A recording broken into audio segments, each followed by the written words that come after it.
Я благодарю вас за то, что вы нашли время и уделяете его нам. Беслан Астамурович, Спасибо вам тоже.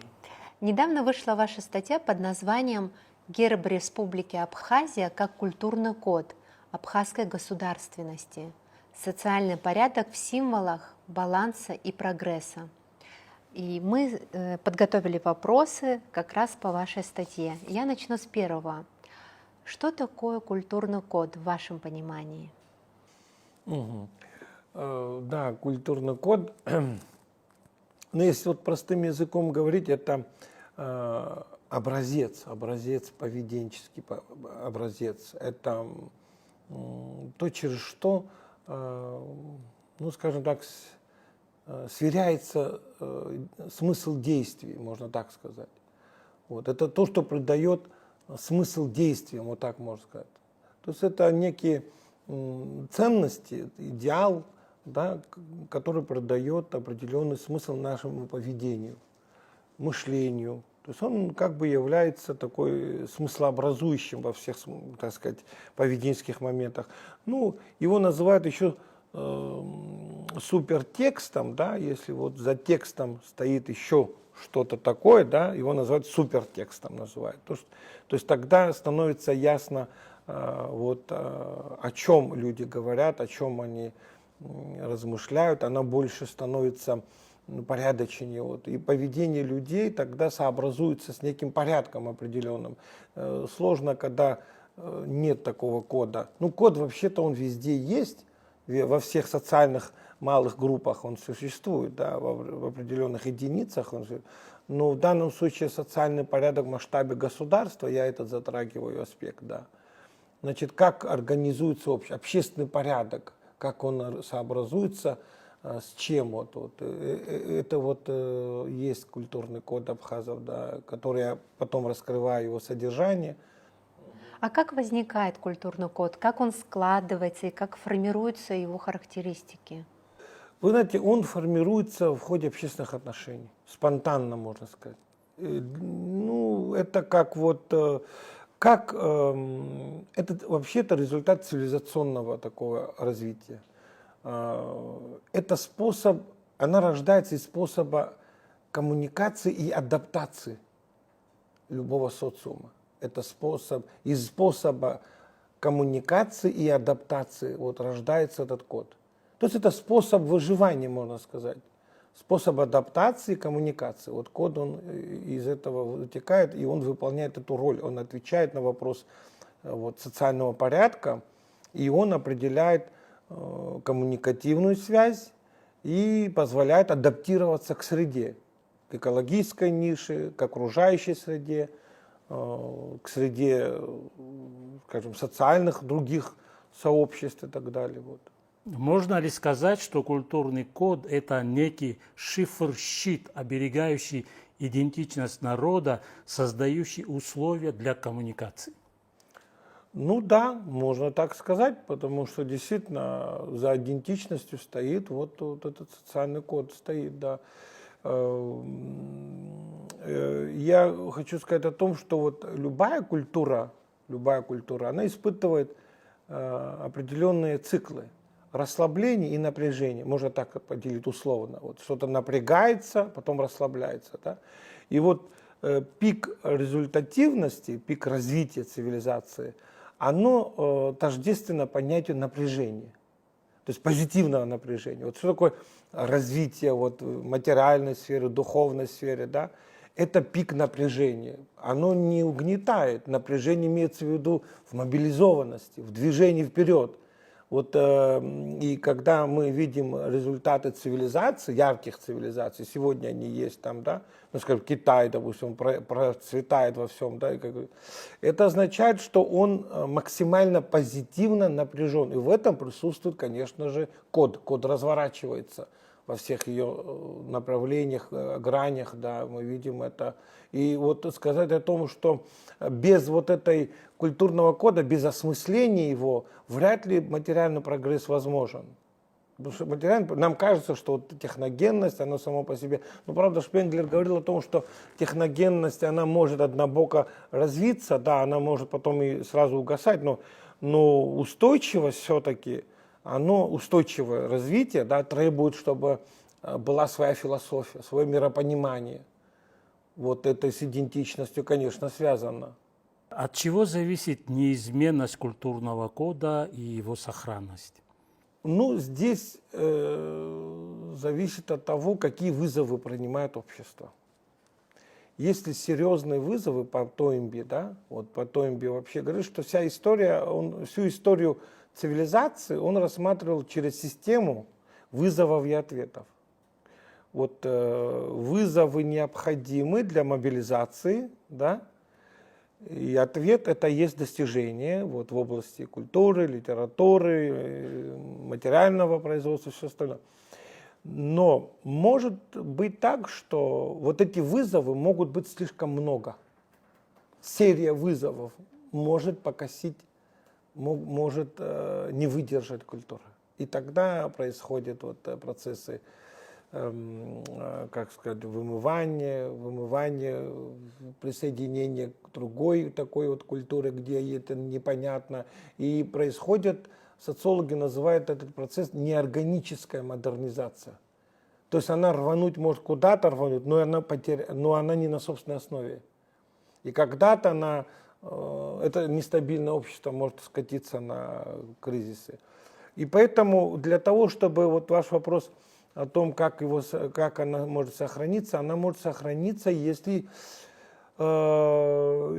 вызовы будут достаточно посильны, бывает, что достаточно пассивны, да, и элита отвечает, именно успевает ответы дать.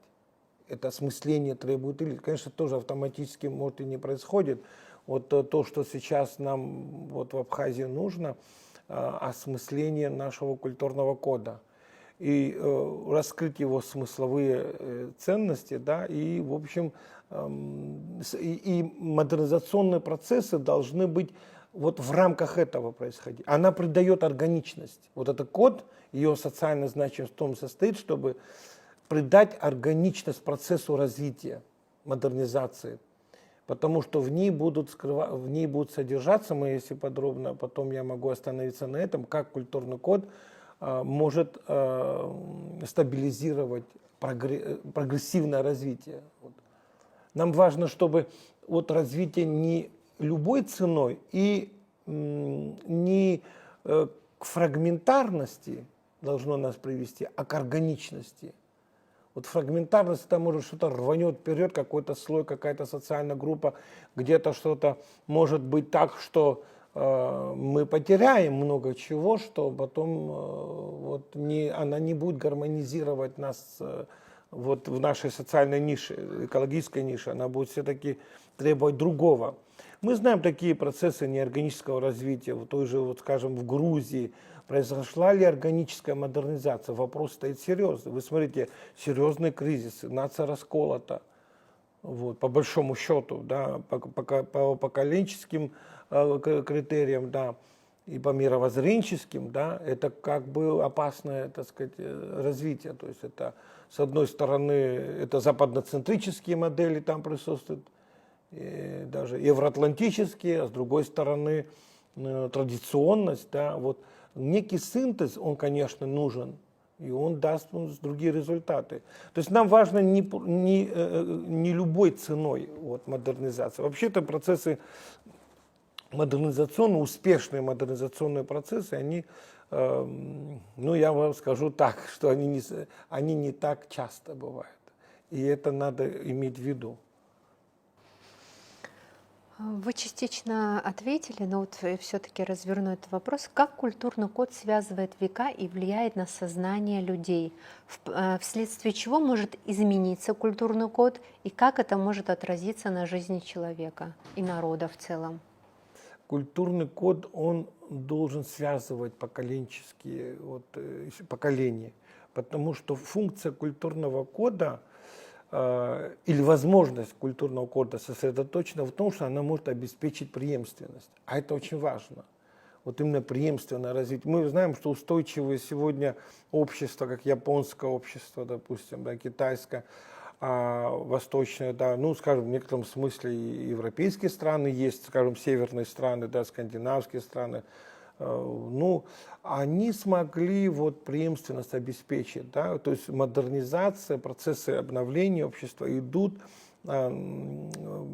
наслаивая на свою традицию. То есть это момент, который позволяет обеспечить вот преемственность, ну, поколенческую связь. Ну, одним словом, все ведет к устойчивости.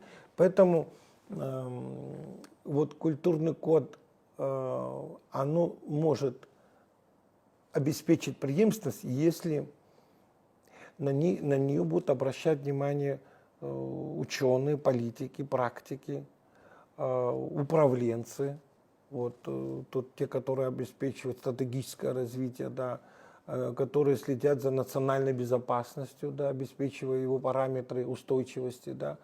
Культурный код может послужить серьезным управленческим ресурсом. Он может быть серьезным управленческим ресурсом. Вот, кстати говоря, вот сейчас в мире творится, так сказать, очень много процессов, которые, ну, дестабилизируют общество.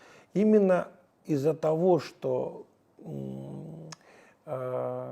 культурный код, он размывается вот этим процессом глобализации во многих странах Запада, происходит вот это вот, теряется, в этом случае теряется управленческий потенциал. То есть власть не легитимизируется в параметрах культуры, параметрах смыслов. Да? То есть человек все-таки существо мыслящее, да, мыслящее. Для него справедливость должна включаться, обязательно включать мировоззрение, включаться в мировоззрение. Да? Поэтому и оценка поведения власти, оно должно быть ценностно обеспечено. Да? Ценностно обеспечено. Вот не случайно некоторые политики, серьезные политики, есть и на Западе, да, как бы сейчас мы не сказали, ну, они везде есть, естественно, они говорят о возвращении традиционных ценностей, европейских ценностей, которые размылись. Даже в американском обществе также требуется возвращение к традициям, да, оно стало, вот скажем, потребностью в стабильном развитии общества. Да. Что является носителем или же показателем культурного кода? Носителем кода может быть устное творчество, литература, искусство, естественно. Вот. Носителем кода может быть материальные ценности, духовные. То есть все, что мы можем... Вот если конкретно говорить носителем культурного кода, я этому посвятил статью, это нарцкепос. Вот в ней сосредоточен вот этот культурный код. Естественно, народ слагает спонтанно, вот исходя из потребностей в адаптации и коммуникации, как я сказал, да, выше. То есть народ адаптируется к среде и коммуницирует в определенных параметрах. Вот она обеспечивается именно культурным кодом. Она слагается из органической потребности общества, социума, да, в тем, чтобы адаптироваться и обеспечить коммуникативную связь. И из потребностей общества рождается вот этот культурный код. Он обеспечивает стабильность, устойчивость, взаимодействие, и вот таким образом и выживает общество. То есть это способ выживания. Одним словом, я хочу сказать, что мы все находимся, человечество всегда, на каждом этапе общества находится в параметрах выживания. Всегда пребывает, и сейчас тоже. Вот нам кажется, что мы живем, а мы всегда ищем самые оптимальные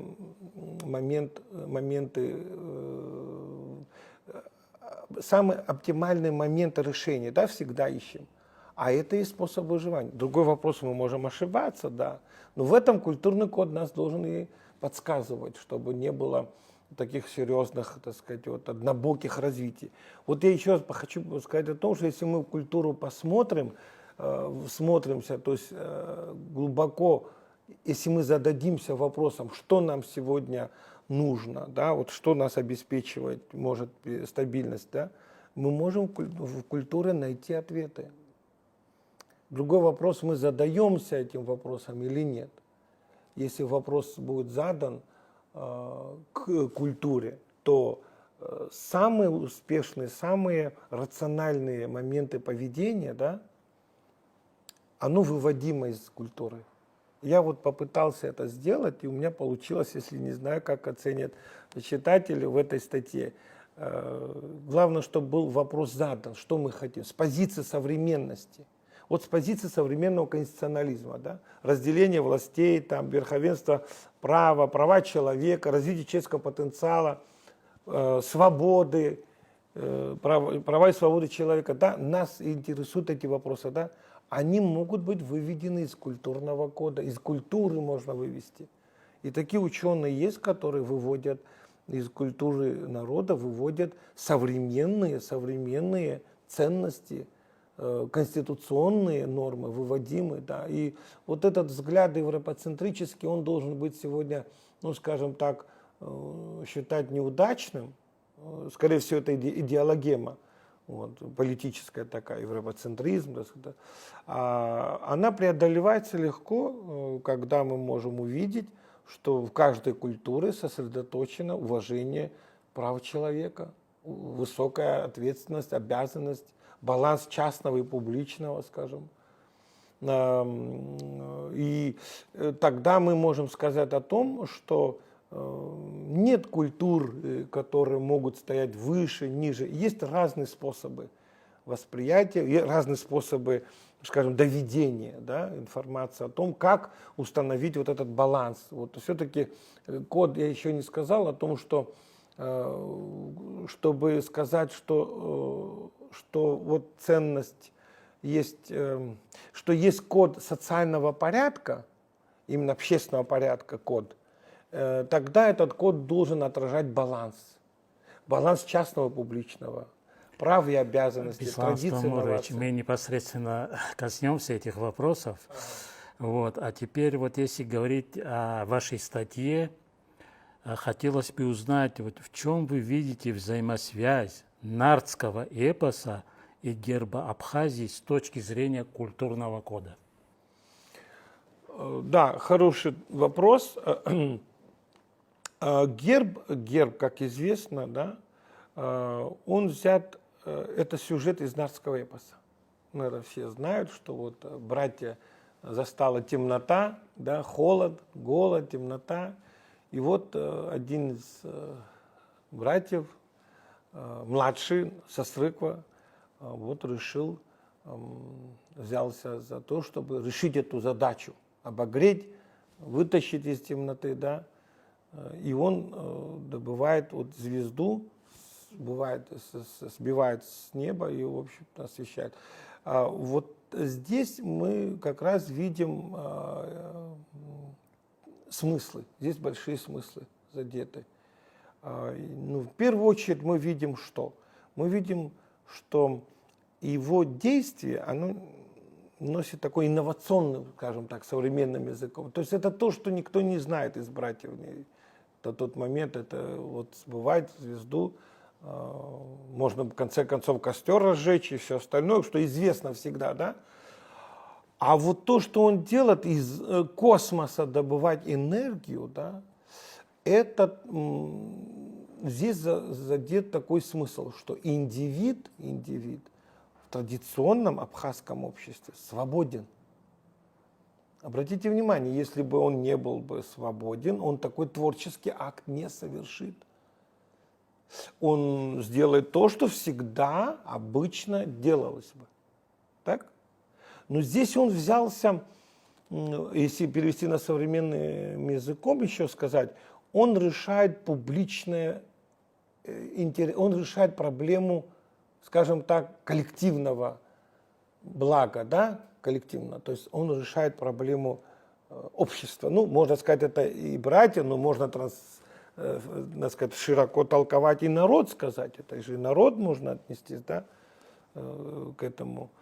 Тогда тут тогда вскрывается еще одна не менее важная смысловая нагрузка, смысловая ценность. Он решает проблему публичного блага необычным путем, а другими словами, самым совершенным способом. А это можно перевести, если на язык, скажем так, служения публичного, частного, да, перевести это на язык, можно сказать, юриспруденцию, что ли. Да, юриспруденцию, можно сказать. Тот способ, то совершенство, благодаря чему достигает публичное благо, это дает ему право служить и быть предводителем, быть индивидом, который удовлетворяет или решает проблему публичного блага. То есть это путь фактически формирования элиты в абхазском обществе. То есть лучшие правят, это власть лучших. Миритократия его называли греки, да? Миритас, да, лучший, кратос власть.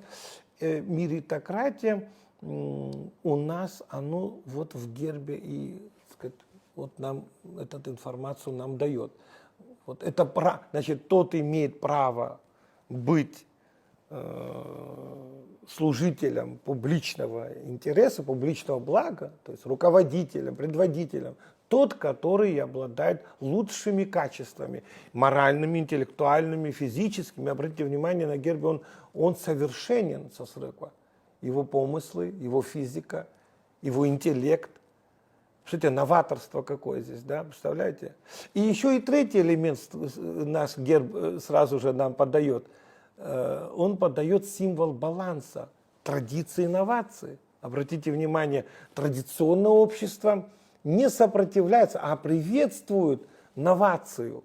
То есть служить самым совершенным способом. Это и право, и обязанность одновременно индивида. И традиционное общество, если бы это было не так, то он не мог бы совершить такой акт. То есть свобода его, она должна быть одобряема, она должна быть признаваема в коллективе, социумом. И мы видим, как это происходит. То есть это, можно сказать, я не побоюсь сказать, это такие вещи, которые отвечают современному конституционализму. Это отвечает современному конституционализму. Некоторые конституции пытаются обосновать вот этот идеал частного, публичного, традиции, инновации, права и обязанности. Понимаете, это вот то, что называется, скажем, принципы современного конституционализма. Он у нас изложен в гербе, да. В вашей статье такой интересный подход с интересного ракурса именно касательно права. Вот в связи с этим у меня такой вопрос. В своей статье вы пишете о расширении структуры правосознания за счет включения таких элементов, как правовые образы и правовые символы. Угу. Могли бы вы это расшифровать? Да. Смотрите, правосознание имеет свою структуру.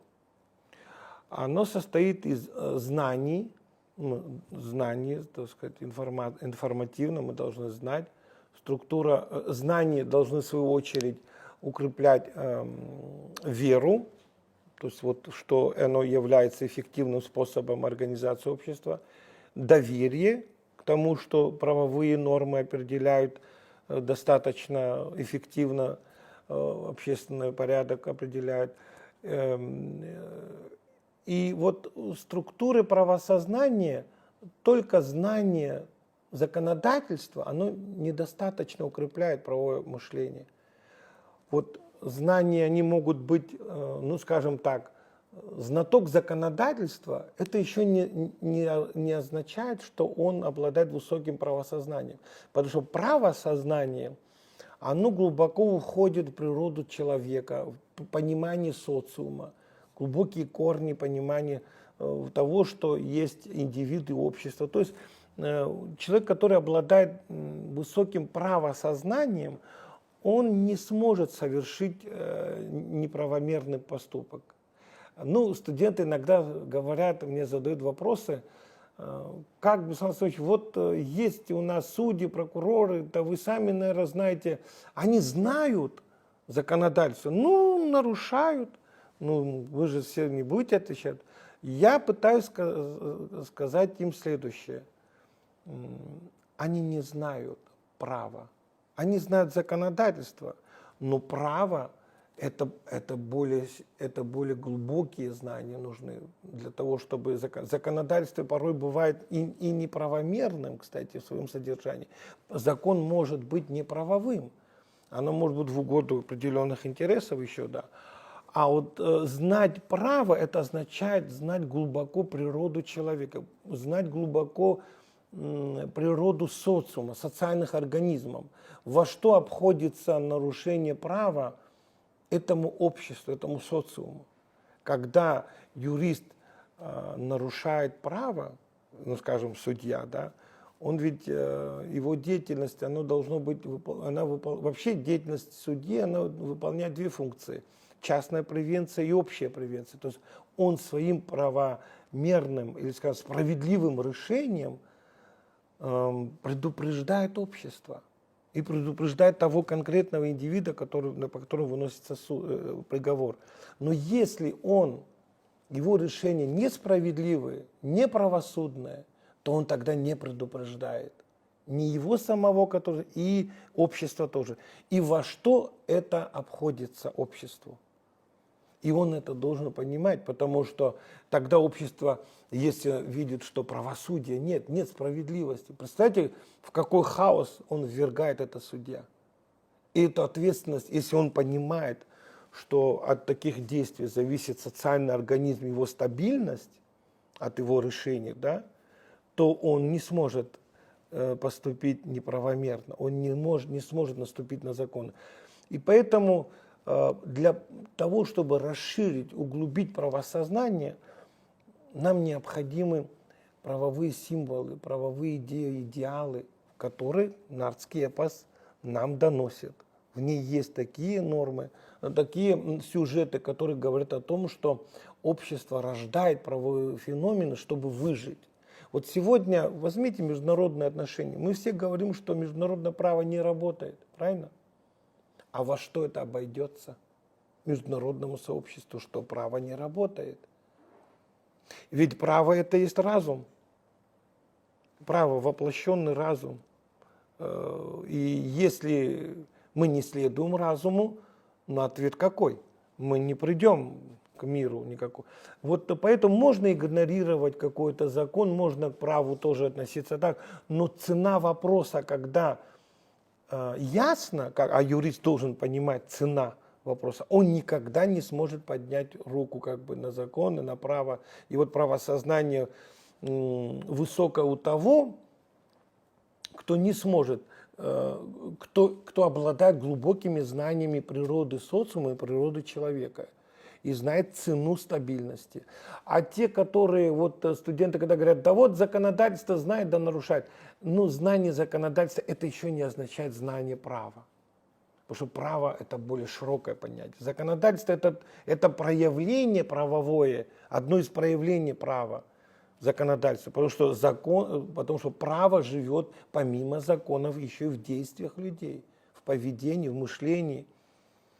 Оно живет в действиях людей, право живет, правильно? Законодательство можно, знаете как, иногда нарушение законодательства не является противоправным поступком. Бывают такие моменты. Есть законы, которые служат, ну скажем так, не человеку, не его свободе, а они служат определенных целях. Ну, вы знаете, есть законы, где нарушались, ну, скажем так, естественные параметры развития. Ну, сейчас не буду говорить. Но я к чему говорю, что знание законодательства еще не обеспечивает уровень правосознания. Поэтому нам сейчас в нашем обществе нужно знать вот эти правовые феномены, которые в культурном коде присутствуют, и оно дает нам серьезное убеждение в том, что правовой порядок все-таки возможен, и все-таки он лучше. Вот, и право это не то, что находится на стороне каких-то официальных институтов, если живет там, оно находится в социуме, оно рождается в социуме. Не случайно существует такая формула, еще древними римляне высказана, там, где общество, там и рождается право, из общественной практики. Правовые нормы рождаются из отношений людей. А что это такое, не иначе, как разум? То есть люди, общаясь, обмениваясь, обеспечивая стабильность, обеспечивая безопасность, они приходят к неким правилам, которые защищают достижительные принципы. Вот этот момент, он и определяется правовым явлением. То есть то, что мы считаем регулируется, защищает достоинство человека, его достижения, все эти нормы, они правовые. Ну, в отличие от, есть моральные нормы, они тоже по-своему работают, но об этом позже потом можно сказать, да. Вы частично ответили на этот вопрос, но, может, я все-таки задам, чтобы акцентировать больше внимания на это интересно. Наличие юридико-технических средств еще не означает, что правовая система сформировалась, говорится в вашей статье. А что еще нужно, на ваш взгляд, чтобы правовая система гармонично функционировала? Да, есть такие ученые, такой подход, оно тоже относится к одной из западноцентрических взглядов, это когда считается, что есть правовые системы, а есть неправовые системы. Вот делятся правовые и неправовые системы. Ну, якобы они утверждают, что правовые системы это системы европейские страны, относятся туда, а неправовые это вот те, которые, ну, скажем так, не обладают такими юридико-техническими средствами, как европейские некоторые страны. Ну, и юридико-технические средства, это вы знаете, что развиты институты защиты, обвинения, прокуратура, там развитость, скажем так, законодательства во всех сферах, то есть, ну, скажем так, практика обобщенная, так сказать, достаточно серьезная. Есть страны, которые просто заимствовали, но не обладают такими вот способами. И я считаю, что это ошибочное представление. Вот в этой вот статье я попытался показать, что правовые феномены рождаются и в других культурах, не западных. Вот абхазская культура в нартском эпосе рождает правовые феномены, правосудие. Это буквально правосудие показано вот в нартском эпосе. Есть элементы правосудия. Я хочу сказать о том, что сводить, это ошибочно, западные ученые, когда сводят правовые системы к юридико-техническим средствам только лишь, это однобокое, так сказать, видение. Я считаю, что важно правовое мышление, правовая культура, которая может она реализоваться другими способами, нежели юридико-техническими средствами. Может и в морали, может и в этикете, может быть в других традиционных формах реализовываться вот этот юридический порядок. Вот не случайно говорим о том, что, скажем, мораль, она может юридизировать поведение человека, то есть сделать общеобязательным. То есть не обязательно закон делает общеобязательным поведение человека, но может и религия, вот скажем, исламское право. Что там юридизирует поведение человека? То есть делать его общеобязательным, правило общеобязательным. Что делать? Не столько закон. Кстати говоря, мусульмане говорят, я не нарушу закон, даже если меня никто не увидит. Обычно так же, да? Но меня же увидит в любом случае Бог. То есть Аллах увидит все равно. То есть юридизирующее начало здесь религия. Никакие юридико-технические средства в виде там, скажем, правоохранительных органов, надзирательных органов, там, инспекционных органов, всевозможно, да, развита сеть, да, юридических институтов. Западный человек, возможно, опасаясь, что он окажется пойманным, да, из-за этого он, ну, скажем, ведет себя, ну, скажем, правомерно. Но восточный человек, он ведет себя правомерно, потому что юридизирует здесь религия. Не институты, юридические институты, вот правовые, сугубо официальные институты, то есть милиция, прокуратура, там, законы, там, где вот это вот его сделает его, ну, чтобы он, ну, кстати говоря, западный человек может и скалькулировать, где можно нарушить, где можно, в конце концов, что-то заплатить, но все-таки ему выгодно. А вот не восточная, сказать, восточная культура, где этическая культура, этико-правовая культура, скажем, Китай, Япония, дальневосточная культура, да, они опасаются не столько юридических институтов, полиции и все остальное, они опасаются а общественного порицания, где существует этика, она всеобъемлющая, она придает поведению всеобщий характер, общеобязательный характер.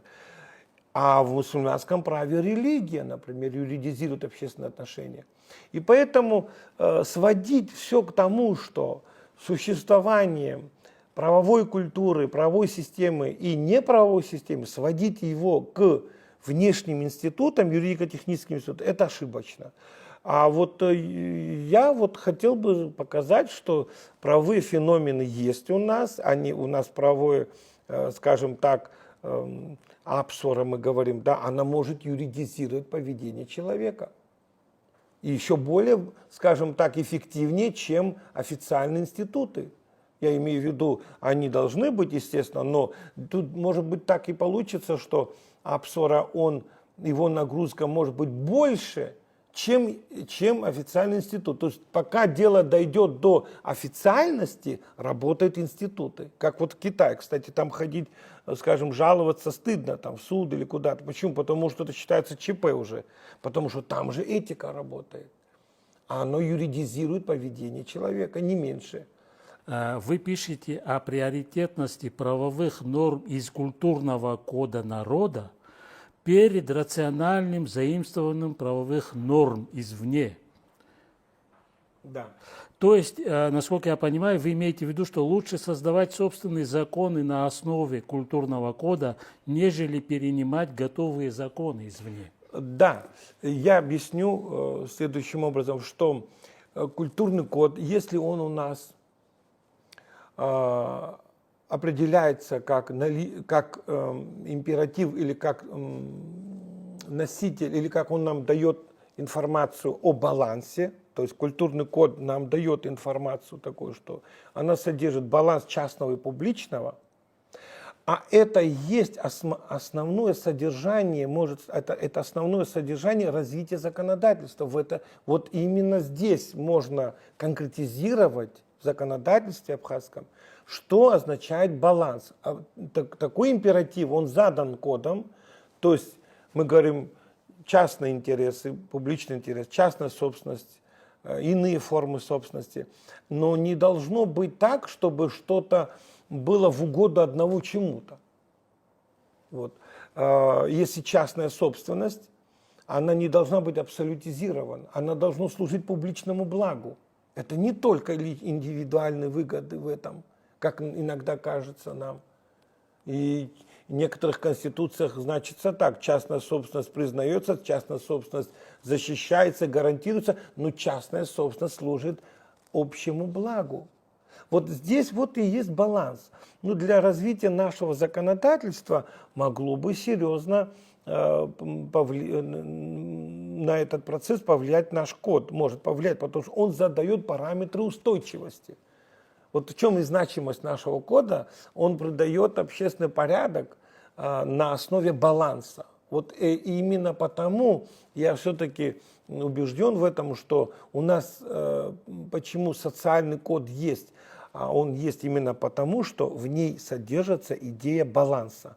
А если оно будет воплощаться в законодательстве, принятии решений, политических, скажем, проектах всевозможных, да, это гарантия того, что общество будет развиваться органично. Вот это самый важный момент. Я подчеркиваю, что нам развитие фрагментарное не нужно. Оно придает видимость, но мы заглушаем проблемы, которые общество так или иначе будет, ну, скажем так, она более в конфликтных вариантах могут потом выходить.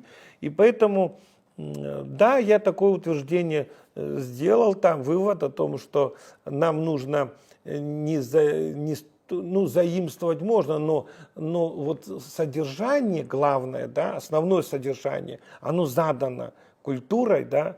И здесь вот идея баланса, она прогрессивная идея. Я говорю, баланс, когда говорится о балансе, это всегда гарантия устойчивого развития. Поэтому здесь не нужно, скажем, сомневаться даже, потому что все то, что дисбалансирует, да, то, что частное господствует над публичным, или наоборот, мы знаем такие практики, политические практики, чем они заканчивались. В истории заканчивается сегодня. Да. Вот суперлибералистическая модель, она тоже конфликтна для нас. Вот. И некоторые заимствования из либеральных политических культур, оно может, так сказать, не положительно повлиять на нашу картину, потому что там делается ставка на личный успех, например, либералистской теории. Личный успех, личная выгода. Якобы оно послужит потом и общественному прогрессу. Ну, мне сложно это сказать, как этот общественный прогресс может на этом стоять, но все-таки баланс частного и публичного – это гарантия стабильного развития. В вашей статье написано: отсутствие или размытость культурного кода приводит к дестабилизации, социальной аномии, иссяканию государственного управленческого ресурса. С этой точки зрения для абхазского социума важно возвращение культурного кода в социальную жизнь. Иными словами, расшифровка тех символов, которые закодированы в символах, так как процесс обмена информацией в значительной степени связан с культурой. Культурный код регулирует, изменяет и влияет на наше поведение во всех аспектах. В этом отношении, насколько мы отошли от культурного кода и как нам вернуться в его русло? Ну, давайте так скажем, что культурный код пока в том смысле, то есть, скажем, его содержание, вот, которое есть в этом гербе, да, он, конечно, пока не работает, пока, надо честно признать, потому что оно работает тогда, когда оно знаемо каждому гражданину. Вот когда смыслы, которые там сосредоточены в этом гербе, да, оно становится связующим звеном между людьми, когда она станет работать. Это когда между двумя, скажем, людьми, да, общаясь, вот два человека, да, между ними есть вот этот код. Они получают информацию не непосредственно, как бы двое общаются, двое разговаривают, допустим, да, нам кажется, что они непосредственно общаются. На самом деле непосредственного общения не бывает. Всегда люди исходят из какого-то идеала. Всегда, когда мы даем информацию другому, мы придерживаемся какому-то идеалу. И он тоже, другой агент, тоже, другая сторона тоже ждет того, что он, скажем, он тоже старается увидеть этот идеал.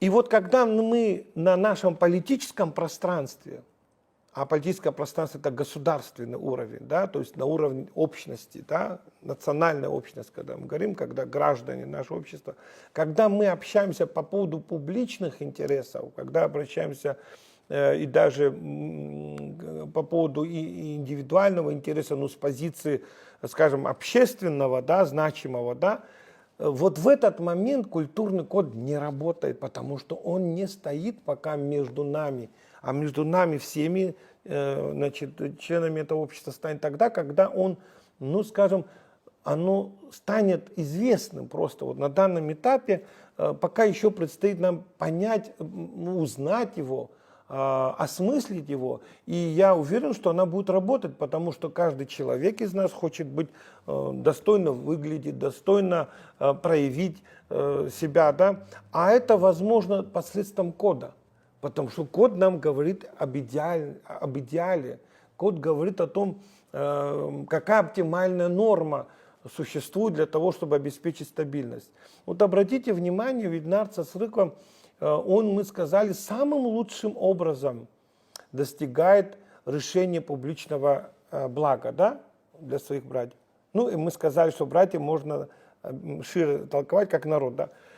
И вот, если это спроецировать на современную практику, это означает, любой человек, любой гражданин, который стал или пытается решить общественно значимую проблему, он также должен поступить лучшим образом. Вот, скажем, президент страны принимает указ в его управленческой деятельности, да, указ является, так сказать, указ, распоряжение. Судя, исходя из этого, если герба, да, когда он знаем всем, этот указ должен быть самым лучшим, самым выверенным, самым оптимальным, самым достойным, какой может быть. Во всяком случае, стараться к этому. И это обязывает код. И те люди, к которым это обращен, этот указ, они тоже считывают его с позиции высокого идеала, как поступил Нарт со Срыква, потому что он служит необычным способом, другими словами, самым лучшим способом. И представьте себе, это делает не только президент, это делает каждый гражданин. Если он занят, скажем, общественно значимым делом, он врач, он педагог, он водитель, он служит публичному интересу самым лучшим образом. Иначе его не поймут, потому что всеми членами этого общества разделяется, все понимают, что существует код поведения.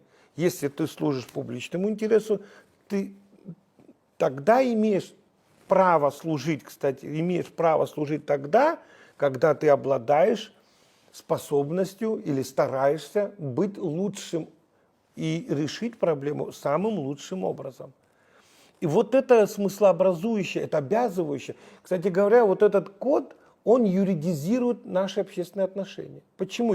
Вот понятие юридизация, но юристы только могут, скажем, узкие знают, что такое юридизация.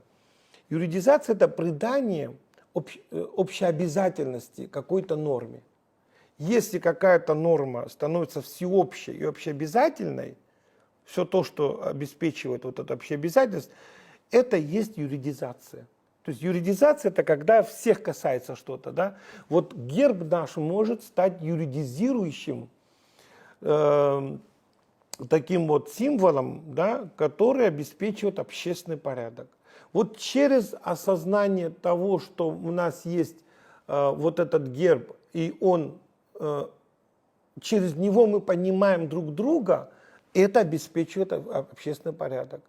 Я в этом не сомневаюсь. Почему? Потому что так работает, допустим, вот культура в Китае.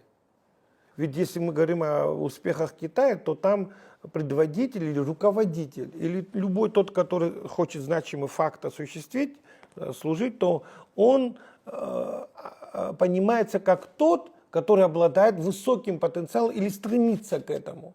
Он лучшим образом должен, если это таксист, он лучшим образом должен обслужить вас, потому что он стремится к чему? Вот именно к идеалу, да, служения публичному, да, служения другому. И это есть в японской культуре. Ну, сейчас, может быть, немножко так говорю с точки зрения идеалов, но без идеала невозможно общество. Но социальность, она тем определяется, что общество всегда стремится к идеалам. Если один идеал уходит, то вместо него должен быть другой. Вот. Ну вот если мы возьмем так на уровне публично-политическом, у нас пока для внутренней организации, внутриполитической организации общества у нас политического кода нет. Я имею в виду, он есть, но он пока не осознаваем, и он на общественном всеобщем уровне, он еще не понят, не принят. И вот наша, может быть, задача, это передача, в том числе благодаря вас, может быть, заинтересуются, некоторые могут быть, я готов и дальше потом как бы довести вот эту идею о том, что без, значит, вот такого упорядочивающего, да, культурного кода, да, будем называть его культурной ценности, управленческий потенциал, он не будет эффективным. Да? Вот очень важно, чтобы мы... И некоторые считают так, что важно там, значит, принять директивы, нормативы, управленческие такие, вот знаете, есть рычаги, государственные рычаги, естественно, существуют, да? Но они, да, Конституцию возьмем, да, это же нормативность, вот. Она может сработать тогда, когда вот существует смыслообразующее. Вот каждая норма должна иметь смыслообразующее содержание. Конституция может ожить тогда, когда вот есть культурный код. Оно становится нашим. Кстати говоря, там есть универсалии, которые выводимы, которые, скажем, становятся понятнее с позиции культуры. Она тогда понимается, раскрывается свое содержание. Там, если мы говорим в этой значит, есть универсалии, которые действительно работают, они должны работать, потому что это универсалии, правильно? Но чтобы они смогли быть поняты, нужна вот эта расшифровка от этой вот культуры, которая позволяет увидеть В вашей статье также указано, что культурный код, воплощенный в гербе Абхазии, отражает отношение власти и подчинения, баланс публичного и частного интересов. Раскройте, о чем идет речь.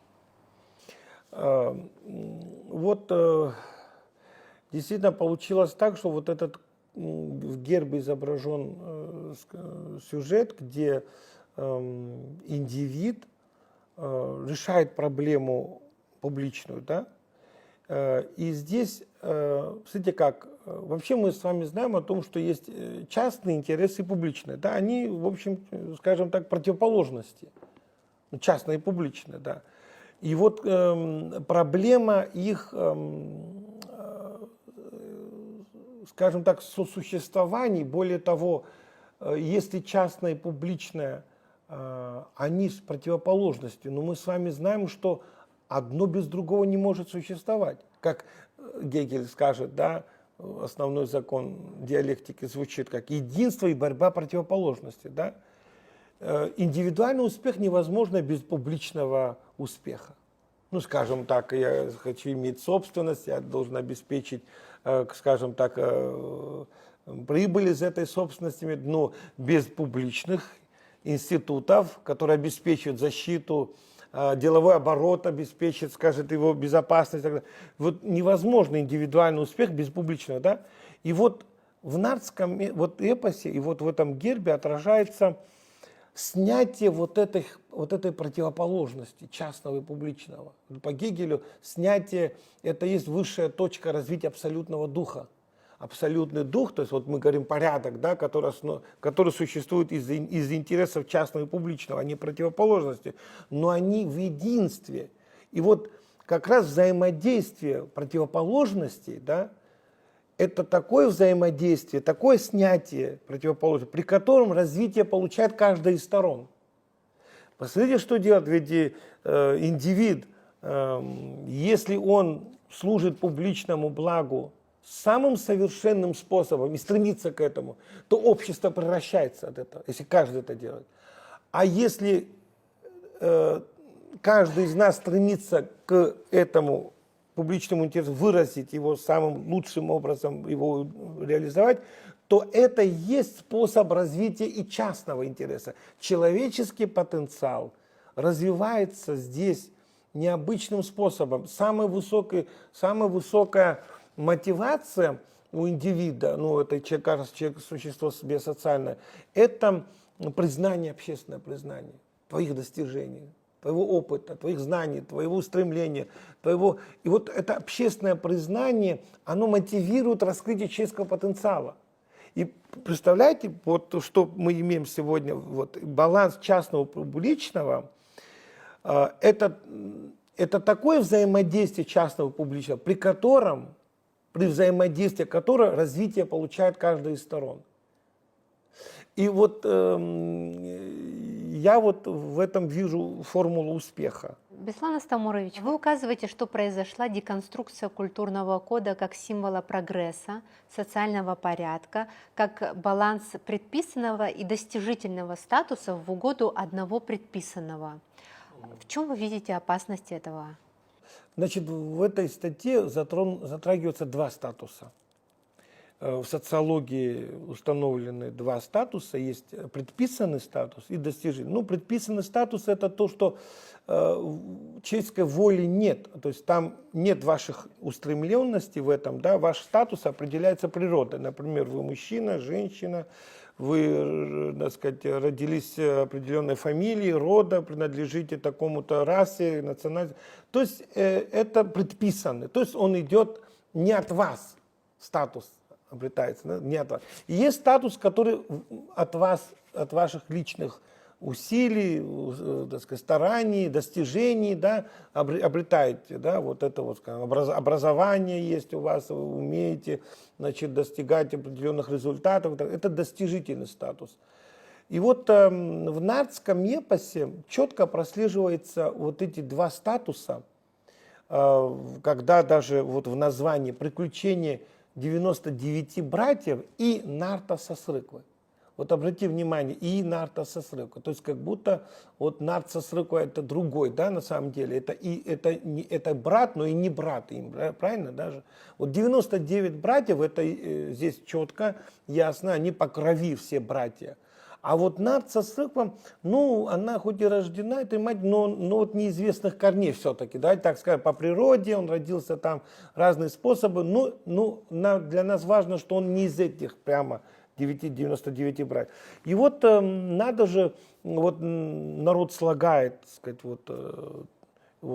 свои сюжеты, да, приключения, да, это когда идет спор, и не то что спор, конфликтуют 99 братьев, всегда вот получается конфликтуют с этим 100-м братом, да, младшим братом. И здесь мы дальше видим о том, что их спор, их конфликты разбирает Сатана и Гуаща. И вот тут возникает перед Сатаной и Гуаща очень сложная дилемма. Вот, как разрешить конфликт между братьями и Нартом Сосрыко. Ну, они, с одной стороны, братья. И тут глубокий замысел правосудия. В чем она проявляется?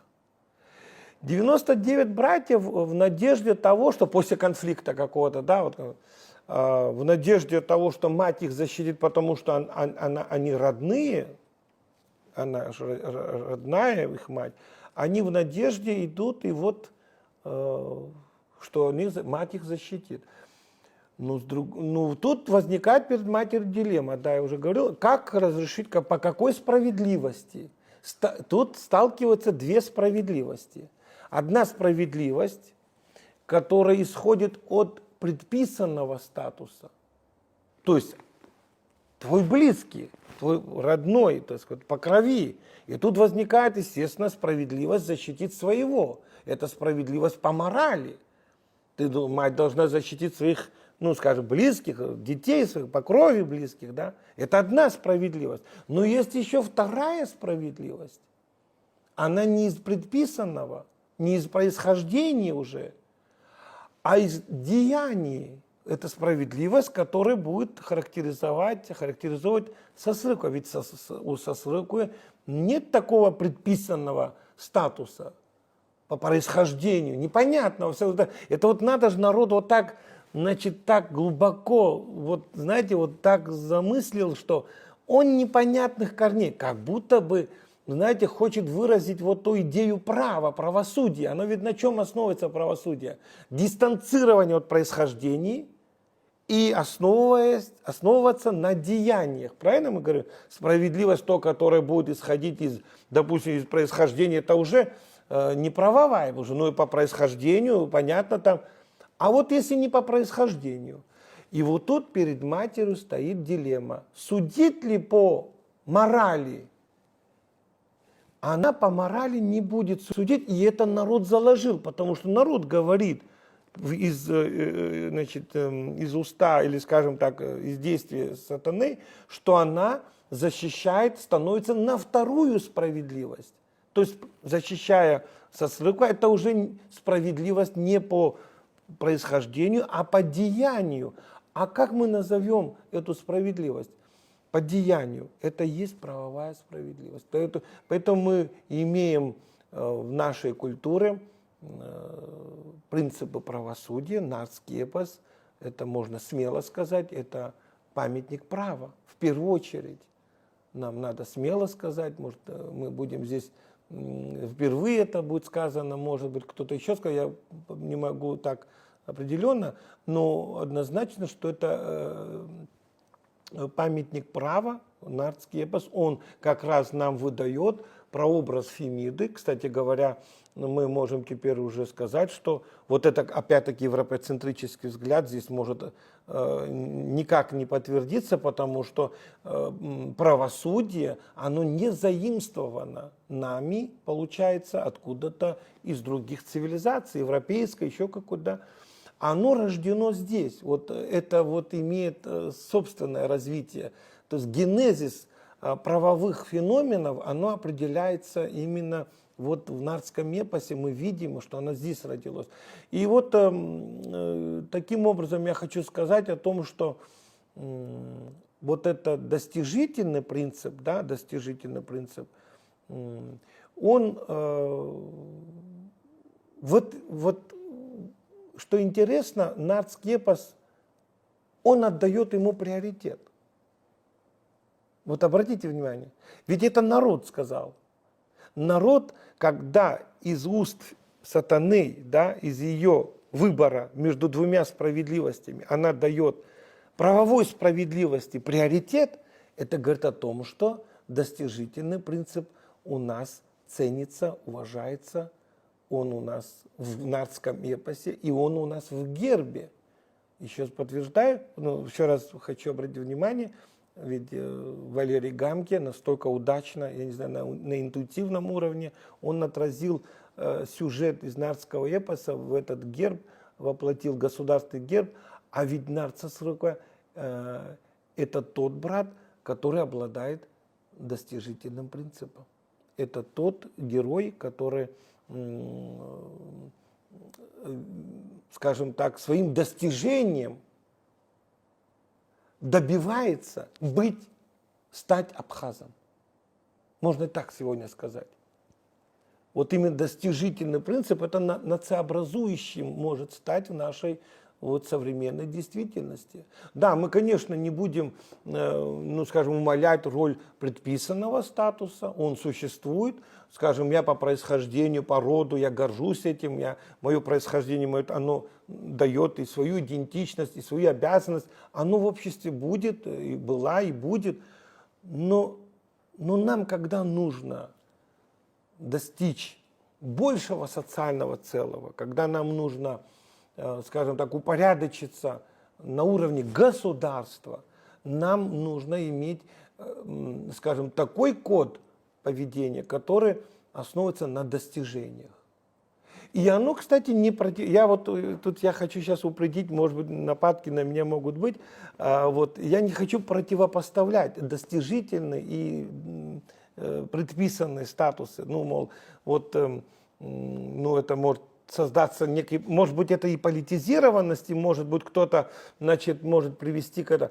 Но я хочу сказать о том, что нам нужно иметь и тот, и другой принцип. Знаете, вот так давайте.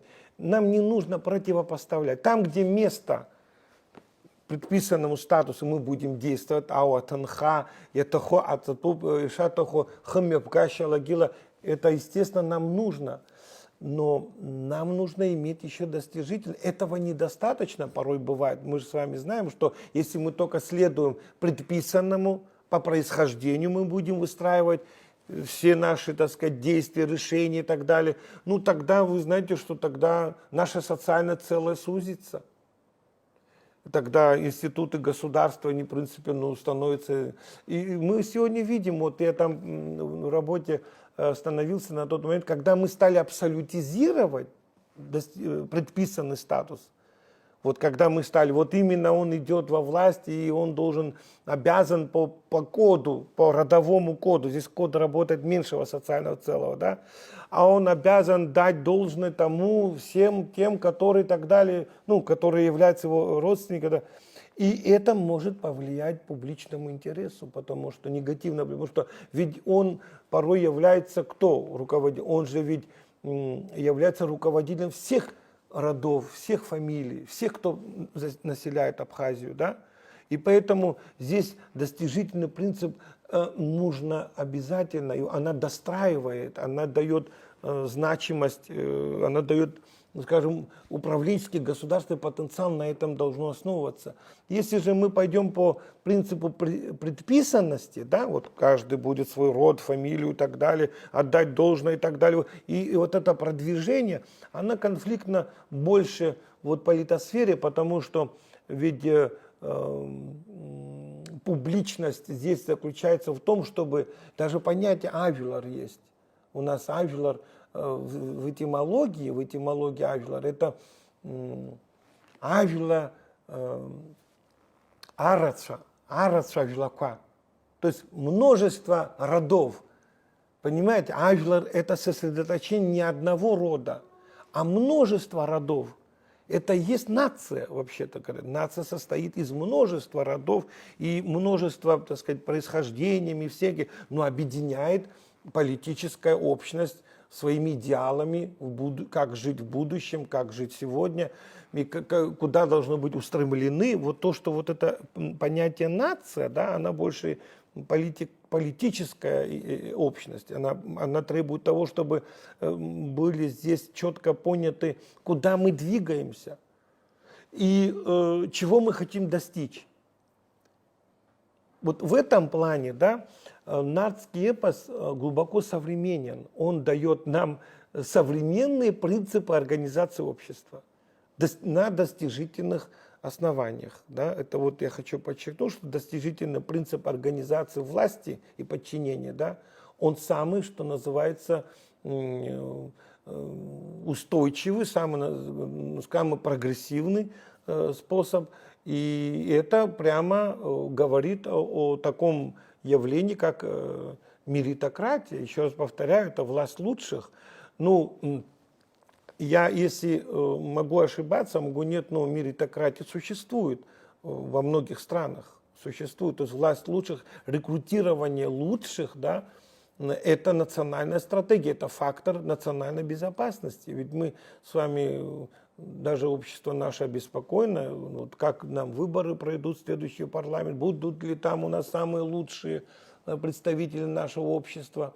Это проблема серьезна. Если код к этому моменту будет знаемым, я думаю, она уже повлияет на выборы положительно, потому что ведь тот, который код нам говорит о том, что право быть лидером, депутатом, руководителем, президентом, такое право дается твоим устремлением и твоим качеством лучшим образом служить публичному интересу.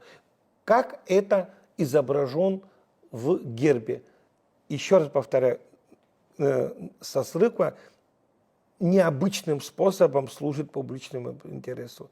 Потому что, ну и так тоже возможно сказать можно, что ведь каждый тогда может разжечь костер обычным способом, но он тогда не будет предводителем. А вот именно достигать самые совершенные способы, это дает ему право быть служителем публичного интереса. Я думаю, что вот это самое ценное, что есть путь к меритократии, он у нас обозначен в нардском эпосе. Вот это самое ценное, что можно сделать вывод на сегодняшний день. Беслан Астамурович, вы пишете в статье также, что народное творчество закодировало правовую справедливость, идею равенства. С чем это связано? Почему эта идея так важна для понимания прошлого, настоящего и будущего? Да, действительно закодировало народ, потому что равенство, правовое равенство она закодировала. Потому что равенство бывает и неправовое тоже. Вот правовое равенство, что такое правовое равенство? Это равенство независимо от происхождения. Это правовое, вот, потому что есть фактическое равенство, в отличие от правового, есть фактическое. Фактическое равенство это что? Это по факту того, что ты принадлежишь к этому роду, племени, классу. Если ты являешься представителем этого класса, рода, по религии, допустим, ты мусульманин, ты христианин, ты кто, по факту определяется. Все те, которые обладают такими качествами, они равны. Тут что все мусульмане равны, потому что они мусульмане. Все представители одного рода, между ними равенство, потому что они относятся к одному роду. Вот к какому-то одному, к одной единице все, которые относятся, по факту тому, что ты принадлежишь к этому, на тебя распространяется равенство. Все те, которые являются там представителями элиты, ну, они все равны, все имеют доступ к власти. Да. А есть другая справедливость. Она основывается на правовой справедливости. Правовая это означает, что независимо от этих принадлежностей. Независимо от пола, расы, фамилии, рода, религии, происхождения, никакое социальное.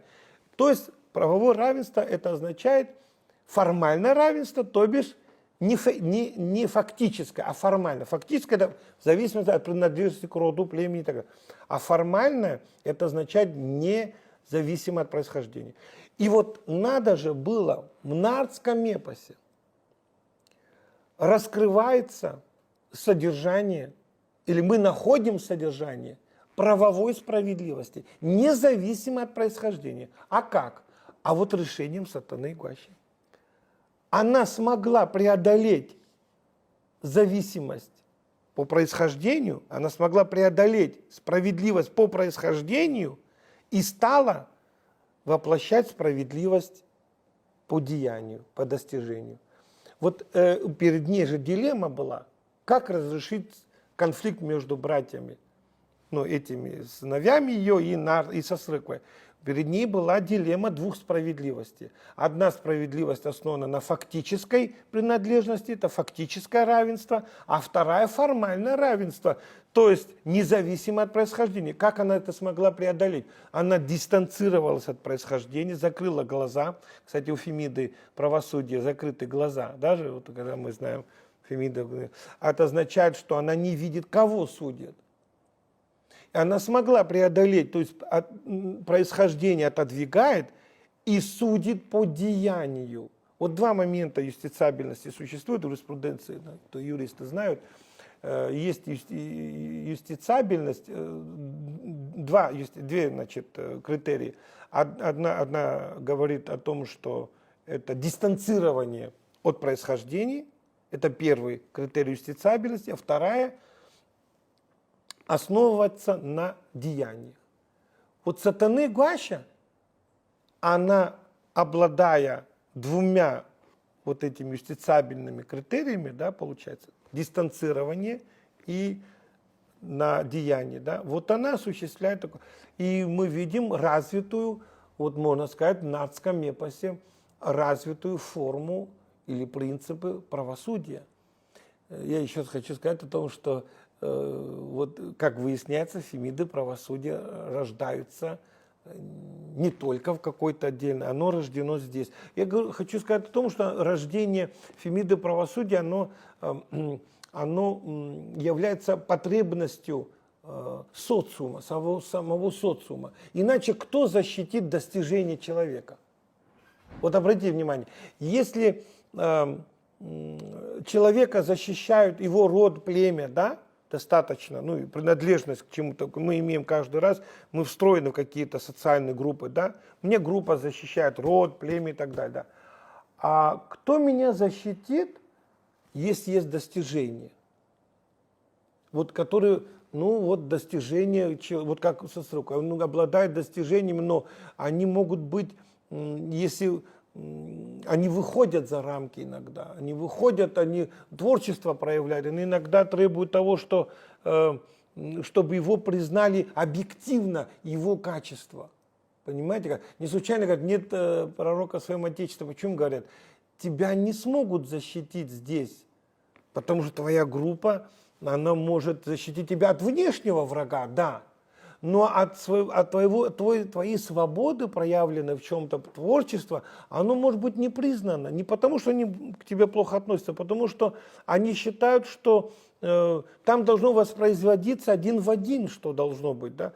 Но есть, когда человек проявляет какой-то порыв творческий, какие-то, осуществляет действия, которые больше на достижениях, да? Тогда его может защитить норма, которая вытекает из самого общества, независимо от происхождения. Почему это важно? Потому что иногда происхождение может не увидеть тебя, не оценить тебя. Часто бывает так в нашей жизни, бывает же, да? Чего мы скрываем? Нет своего пророка в своем отечестве сказано, да, не случайно.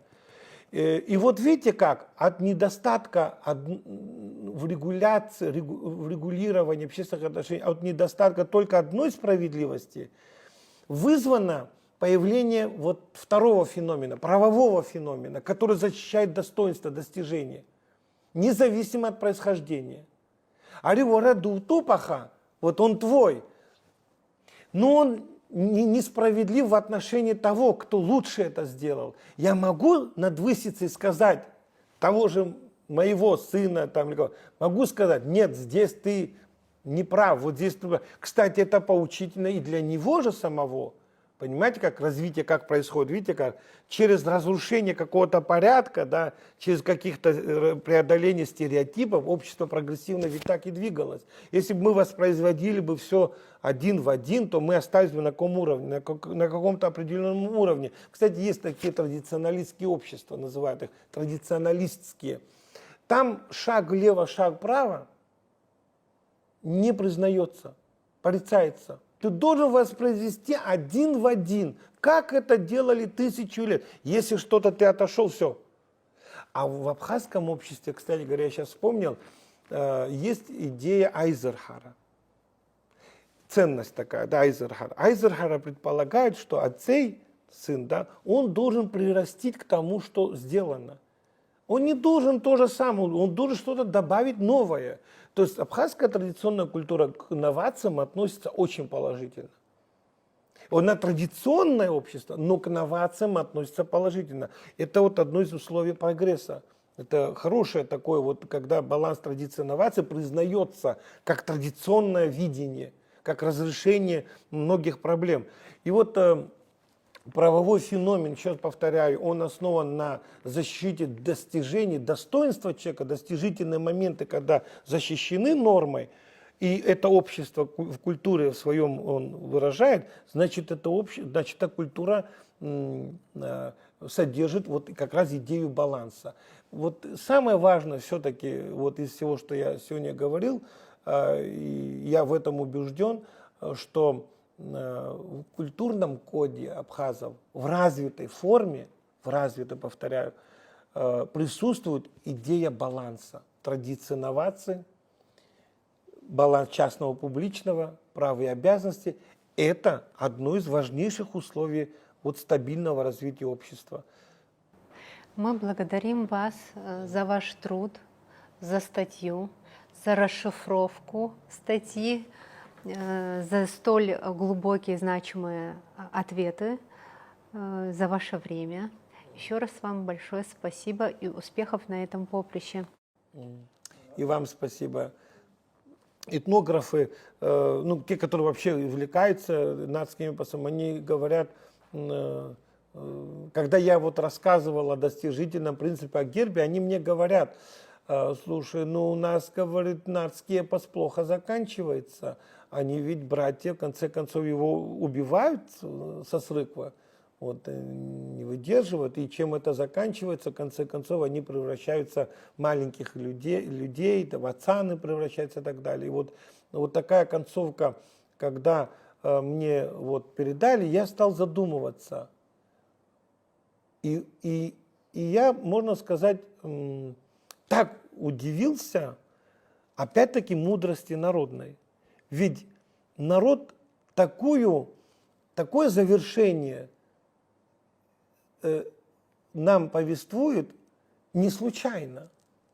Такое повествование, такая, так сказать, ну, не заканчивается победой добра вот над злом, победа со срыква над этими пороками, да, эти братья, они всегда были с каким-то, да, таким, своими какими-то и целями порочными, да, они всегда как бы критиковали и подходили к Сосрыку, скажем, с таким. И вот когда все-таки Сосрыку убивают, и что за этим стоит? И вот расшифровать его тоже нужно было. Я удивился тому, какая мудрость здесь заложена. Народ таким образом нам хочет сказать, если вы не будете следовать разуму, то вот такое завершение может быть. Вот как бы через такие трагические, да, моменты как бы упреждает нас сегодня. И мы правильно сделали вывод, когда Валерий Гамги нарисовал этот сюжет и воздвиг его в ранг герба Абхазии, получилось так, что мы воскресили его. И он у нас в гербе Абхазии. То есть это означает, что мы победили пороки. Вот когда этот герб, он работает, он здесь и сейчас, он как раз нам говорит о том, что мы побеждаем человеческие пороки. Торжество справедливости, символ справедливости, символ, скажем так, это можно, конечно, еще такими словами, я думаю, раскрыть содержание, что здесь победа, скажем так, всего прогрессивного, можно сказать, в лице Сосрыквы. Потому что его достижительный статус, это достижение, оно слагается из моральных оснований, здесь и интеллектуальных оснований, здесь и, можно сказать, ну, все то, что совершенно, да, вот мы видим в его поведении. И это нам дает сегодня уверенность и обязывает нас, вот как раз мы говорили о том, что герб юридизирует наши общественные отношения на началах прогресса, на началах достижений, да, и это обязывает нас, именно наша внутренняя политика, внешняя, и, так сказать, организация всех наших дел основываться на именно вот на достижительном статусе, да. И в этом плане, ну, здесь многие вопросы возникают еще такого рода, а почему здесь изображен, вот, скажем так, нарт Сосрыква, где же тут женщина и так далее. А вот тут замысел есть, и она присутствует. Ведь нарта Сосрыква формировала и воспитала именно Сатаны Игуаша. То есть мать присутствует здесь, в контексте, а ее роль, ее вот значимость, оно присутствует, потому что здесь виден ее результат. Это вот Сосрыква. Поэтому мы здесь, скажем, в гербе, если ее прямо нет, но оно присутствует, вот это нам дает основание говорить о том, что здесь есть в равной мере присутствует, сказать, мужчина, женщина, мать, сыновья, и вот это очень важный момент, да.